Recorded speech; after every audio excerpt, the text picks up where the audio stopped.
Hi, unicorns! Welcome to the Tassel Fairy channel. My name is Amina, and I'm the Tassel Fairy. I'm drawing some thinking lines today. And thinking lines, I mean, they're just lines, but I call them thinking lines. I've been doing this ever since I was a kid. I would get every marker, pencil, whatever I could in the house, as long as it was colorful, crayons, whatever, and I would line them up and I would just draw as many lines as I could, like line after line after line. And it was so much fun for me. I don't know if you did anything like that when you were a kid. And I actually don't know like why I started doing them, but I do know that I was stressed out a lot as a kid and it really helped with that. Um, and I still do them today, obviously. It's one of my favorite things to do. And I call them thinking lines because honestly, they help with so much. Like, they help me to stop thinking so much. I am always carrying so many things in my brain, and just it's always weighing me down. And this is a nice way to let go because instead of focusing on I don't know, the weird thing my neighbor said to me or like what I wished I said back to them, but only looked at them in shock, or like uh whatever song is in my head playing over and over and over again, the random thing I saw on TikTok. Instead of thinking about all of that stuff, I just try and put all my focus and attention on the line that I'm drawing. And through that process, my brain just feels a lot less crowded because it can get really crowded in here and really chaotic. And this just really helps me organize all of those thoughts. It's like my hands are doing the thinking for me. You know what I mean? And on the flip side of it, actually, thinking lines really help me process too. So if there's something that I'm trying to like understand or reflect on, I'll sit down and just draw some lines. So I've been thinking a lot about loneliness and isolation and how hard it is to make friends when you're autistic. I didn't always know that I was autistic. I found out at the ripe young age of 35. This was back in 2018. And when I found out, when I was diagnosed, my life kind of flashed before my eyes. I had a really, really kind of like surreal moment where everything made sense and then kind of nothing made sense. I just really thought about all the different things that I endured and all of the ways that people treated me. I mean, I thought that there was something really wrong with me. I didn't understand that I was just different and that my brain worked differently and that I understand the world differently from most of the people that I interact with. And I feel like for most of my life, I was punished for being different. That really, really made friendships and making friends with people hard. Even when I was a kid, I struggled with this. I mean, my entire life. There are all the things you probably hear about in relationship to autism. Like, I have a lot of those traits. I am, and everyone's different, it's a spectrum.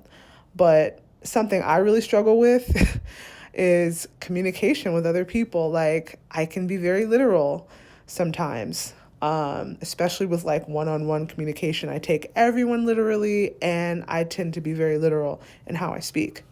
Like, I say what I actually mean, which isn't something that neurotypicals do a lot. I've discovered this.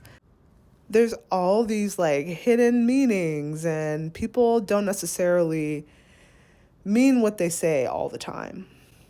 And there are other things like not being able to pick up on social cues, all kinds of problems that I've had growing up and now even as an adult, even with the awareness that I'm autistic, I still struggle.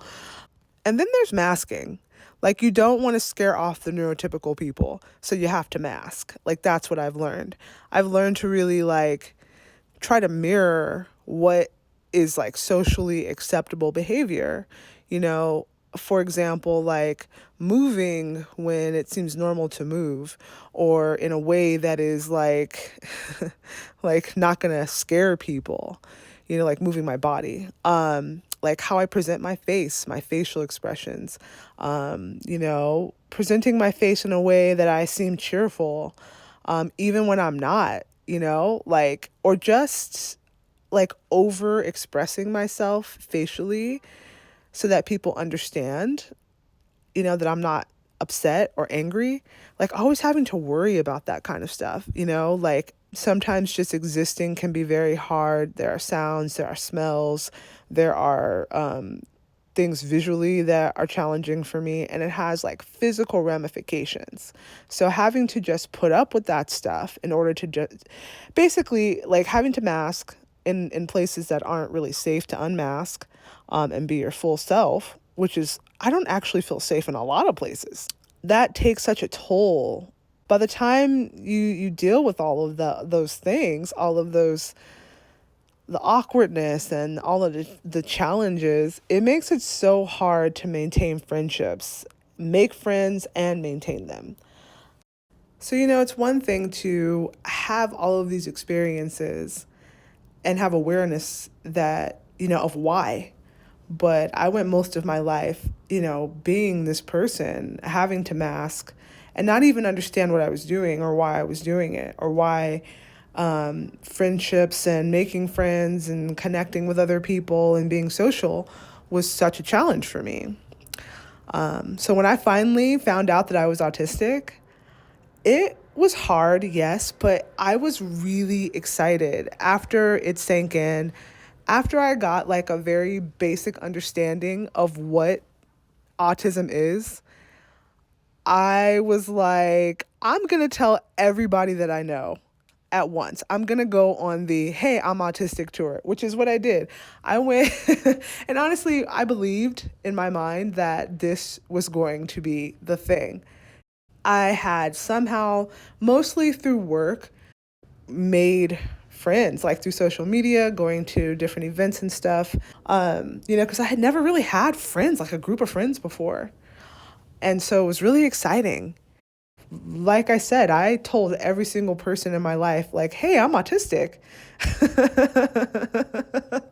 And honestly, I really thought that it was going to deepen our friendships, even people in my family. I thought it would deepen my relationships with everyone in my life. I thought that, you know, I just had this idea that, hey, like, you know, this is another way that you can know me. You're going to actually be able to understand me in a real way, because it's the experience I was having with myself.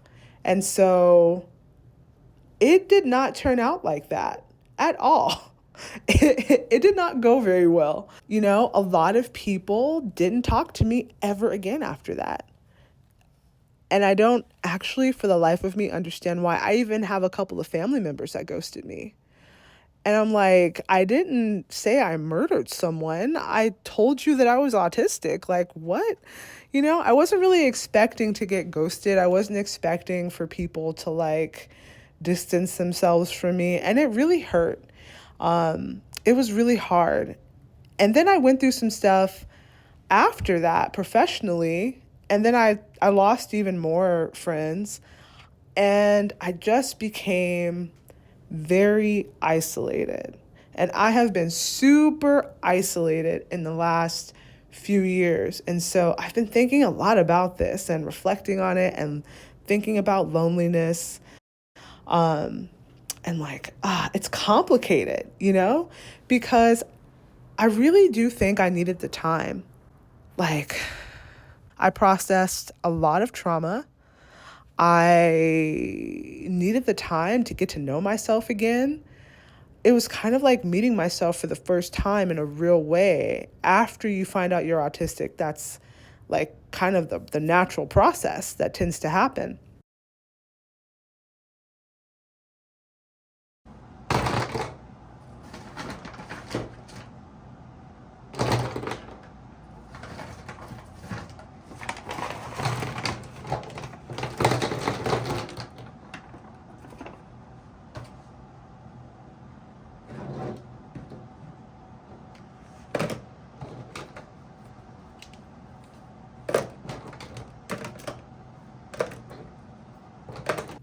And so while it was hard, it was kind of useful that I didn't have to like be forced to mask or anything very much because I don't think I could anymore. Like that part of me was kind of breaking. And that's what caused a lot of the issues that I was having that led me to find out I was autistic to begin with.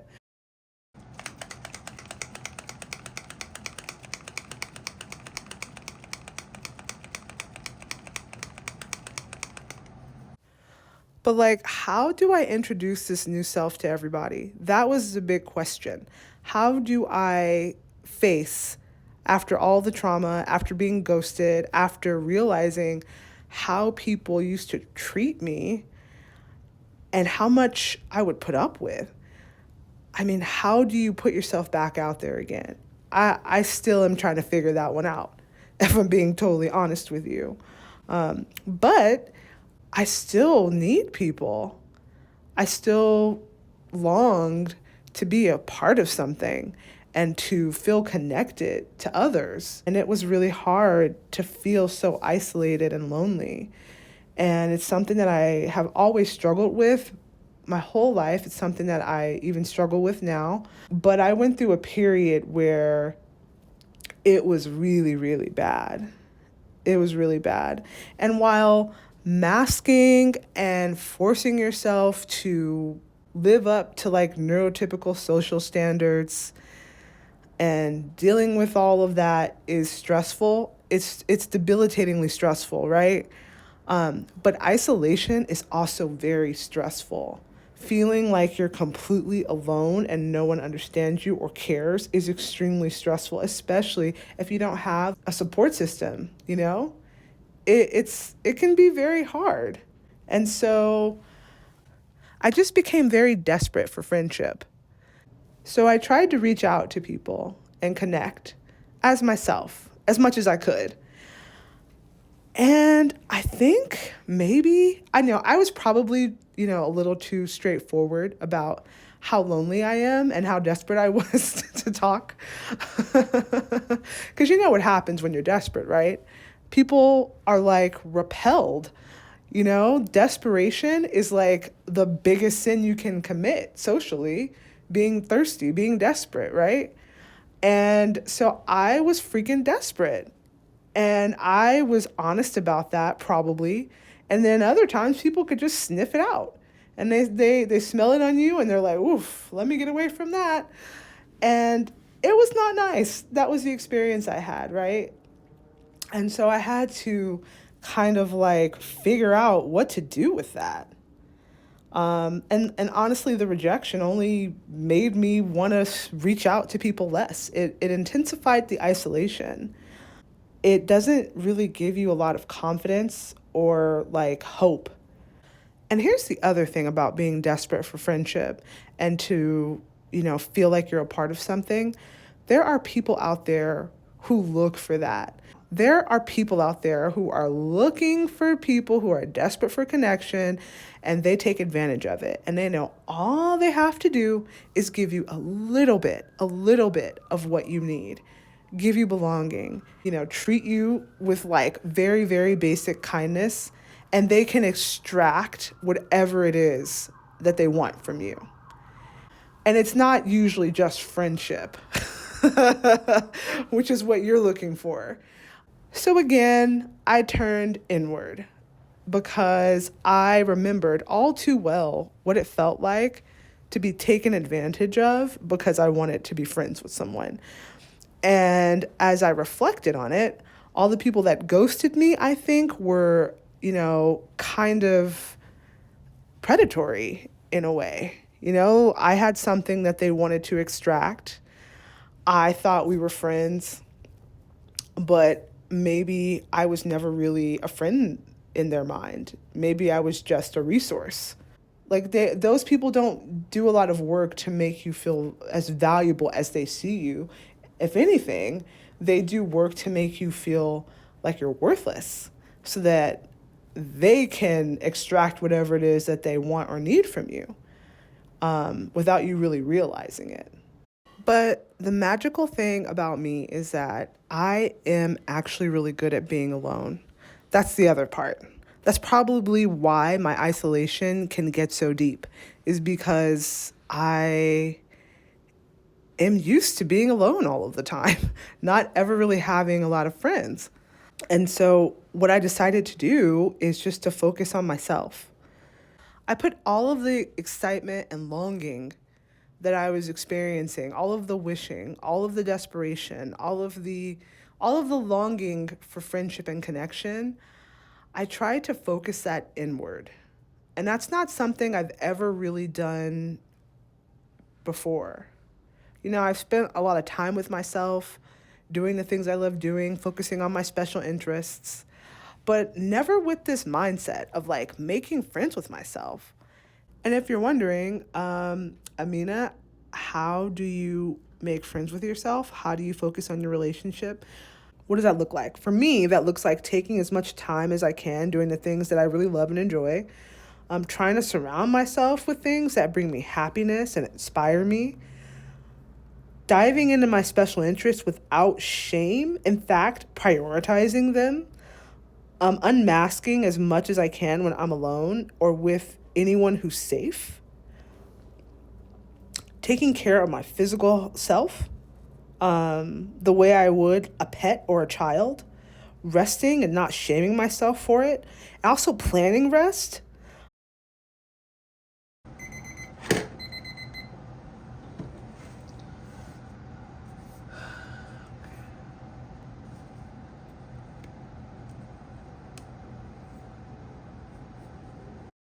Being honest about what I want and try to make that happen for myself. These are all ways that I take care of myself and deepen my relationship with myself. Okay, so, focusing on me and my friendship with myself fills my cup and gives me a lot more actually than I might get from other relationships.